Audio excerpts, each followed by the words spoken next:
জানেন, মাঝে মাঝে না মন একদম খারাপ হয়ে যায় কোনো কারণ ছাড়াই।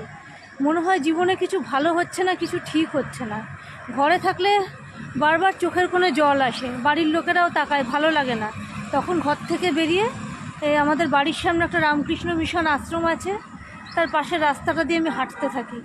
একটু হলেও মনটা ভালো হয়। সকালবেলা উঠে দেখি বাচ্চাদের স্কুলের গাড়ি যাচ্ছে, বিভিন্ন মানুষজন যাচ্ছে, মর্নিং ওয়াক করছে, অনেকে মন্দিরে আসছে প্রণাম করতে, এগুলো দেখেও মনটা ভালো হয়ে যায়। আর এই রাস্তাটা বেশ সুন্দর, পাশ দিয়ে মিশনের গাছগুলোও দেখা যাচ্ছে, একটু একটু ফুল ফুটেছে, খুব সুন্দর লাগছে। এগুলো দেখে কিছুক্ষণ যখন রাস্তার ধার দিয়ে হাঁটি না, মনটা একটু হলেও ভালো হয়। তারপরে আবার কিছুক্ষণ পর বাড়ি তো ফিরতেই হবে, ইচ্ছে করে না মাঝে মাঝে আর বাড়ি ফিরতে, জানেন তো, সত্যি কথা বলছি, আর বাড়ি যেতে ইচ্ছে করে না, কিন্তু তাও যাই।